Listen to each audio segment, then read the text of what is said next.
Então, aqui, gente, comentando, então, a carta aos Gálatas 25, né? Quem os impediu de continuar obedecendo à verdade, né? Então, esse é o tema, Gálatas 5, então, do 6 em diante. Porque em Cristo Jesus nem circuncisão, nem incircuncisão tem efeito algum, mas sim a fé que atua pelo amor. Circuncisão ou não circuncisão, isso que eu estava aqui colocando, não vai mudar nada. Tá? Se alguém é circuncidado ou não é, não muda nada. Tá? A verdade é essa, não vai mudar. O que muda mesmo, né, é quando a pessoa crê em Cristo Jesus. Isso que é importante. Isso que realmente é importante, a pessoa crer em Cristo Jesus. Tá? Muito bem. E o 7, como eu estava lendo, diz assim: vocês corriam bem. Ele faz uma afirmação, dizendo que os Gálatas, eles iam muito bem na vida espiritual. Muito bem, seguindo, né,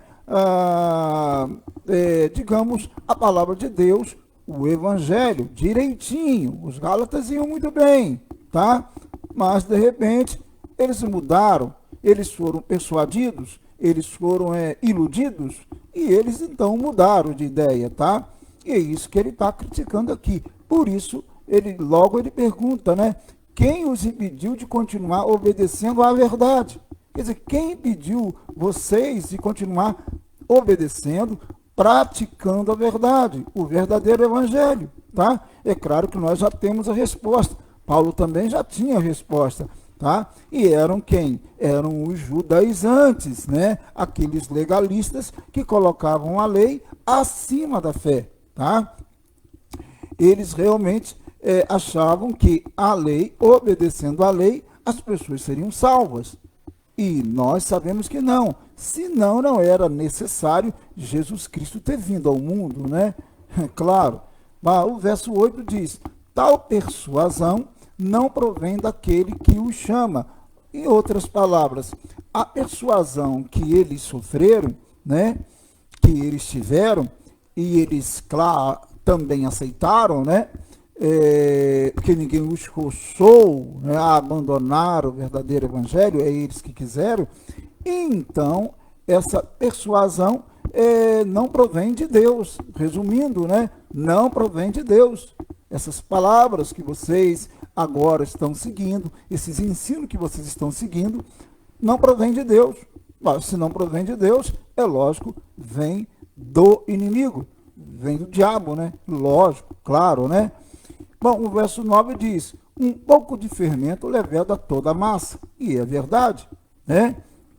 Um pouco de fermento, ele vai levedar toda a massa, ele vai contaminar toda a massa. E é isso que ele está querendo dizer. Olha, uma falsa doutrina entra na igreja, ela contamina os demais, tá? Ou potencialmente pode contaminar os demais. E é isso que Paulo está tentando aqui dizer e trabalhar contra esse fermento, né? Esse fermento velho, né? Do velho, né? O ensino, no caso, ou os dogmas, ou as doutrinas, né? Do Antigo Testamento, da Antiga Aliança. Ele está tentando tirar esse fermento, né? Porque estava contaminando a igreja da Galácia, e ele está dizendo que um pouco de fermento vai contaminar, ou estava contaminando, todos os irmãos, tá? Isso que ele está dizendo, e é verdade, nós sabemos disso, né?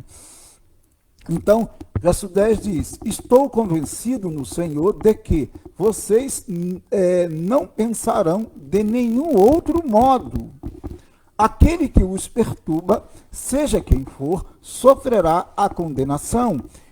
Paulo estava notando que os judaizantes, eles estavam determinados em seguir aquele falso evangelho, aquele falso ensino, que é o fermento, né, que ele coloca aqui, aqueles falsos ensinos, aquelas falsas doutrinas.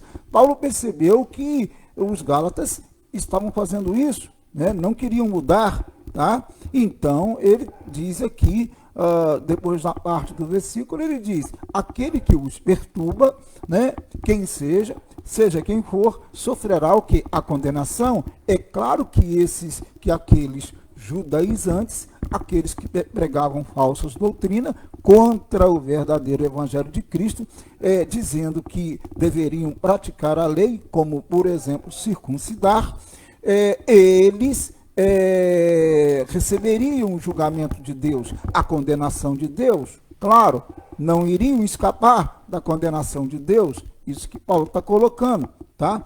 E agora o verso 11 diz assim: irmãos, se ainda estou pregando a circuncisão, por que continuo sendo perseguido? Ora, Paulo não continuava pregando a circuncisão como alguns alegavam, tá?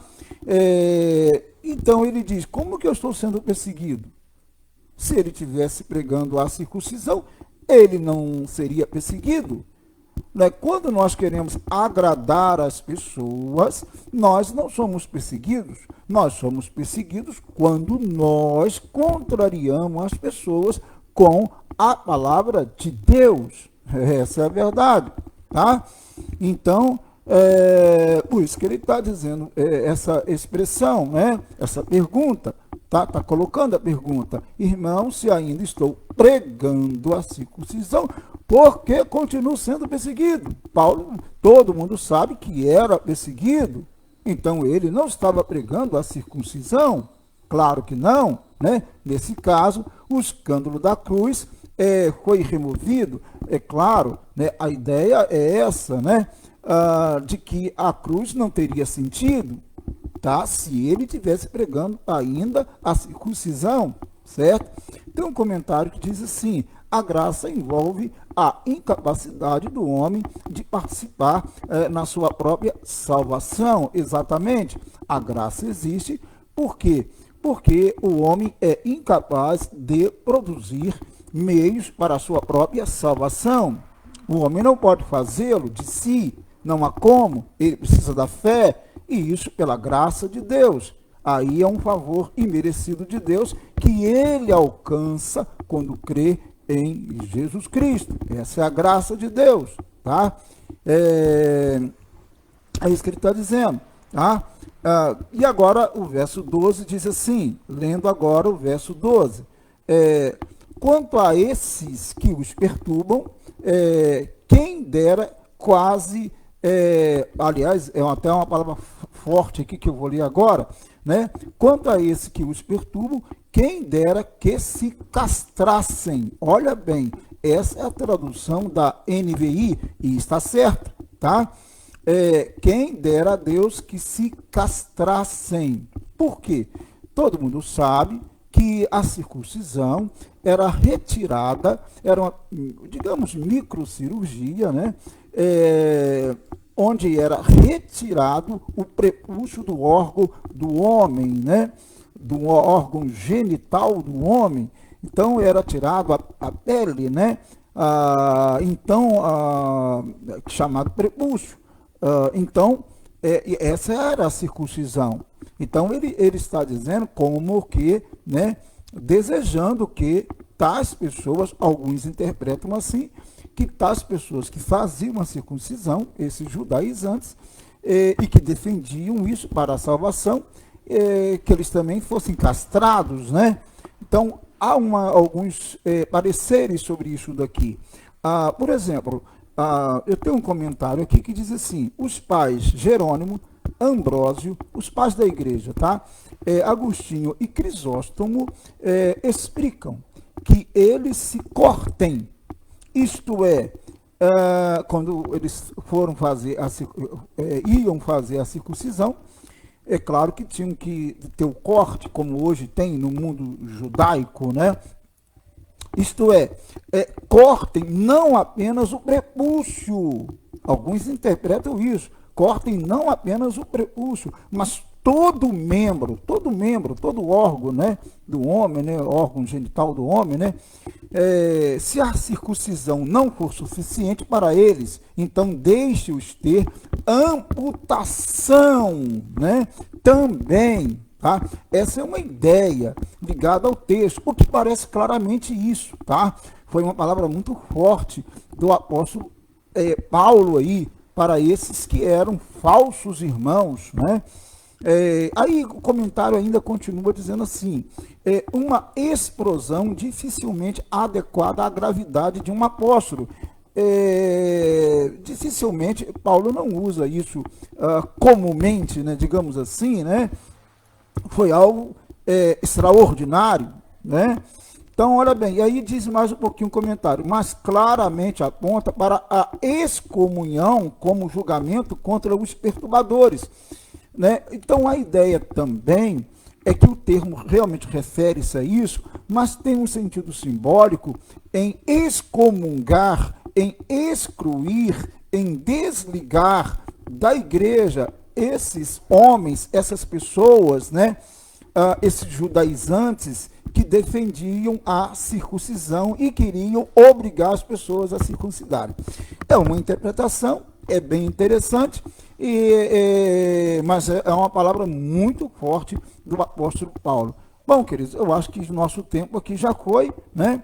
Vou ler só o 13 aqui para fechar. Irmãos, vocês foram chamados para a liberdade, mas não usem a liberdade para dar ocasião à vontade da carne. Pelo contrário, sirvam uns aos outros mediante o amor, né?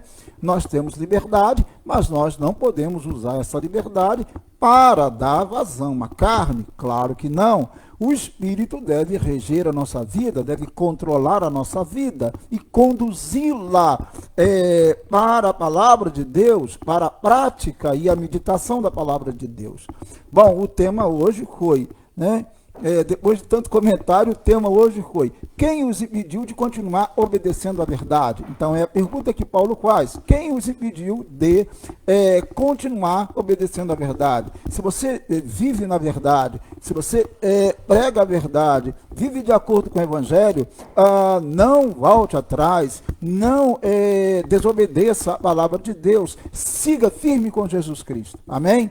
Vamos orar ao Senhor, nosso tempo já passou. E claro, compartilhe e inscreva-se no meu canal, tá? Ronaldo Viana S. Tá bom? Dá uma força aí, vamos avançar.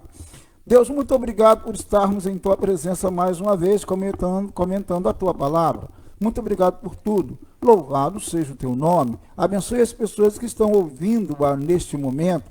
Tome cada uma em tuas mãos, em nome de Cristo. Abençoe grandemente e poderosamente. Abençoe o Brasil, Senhor. Abençoe o nosso Brasil, nosso querido Brasil. Em nome de Jesus, em o nome de Jesus nós oramos. Amém e amém. Deus abençoe. Se Deus quiser, eu volto. Fiquem com Deus. Um grande abraço.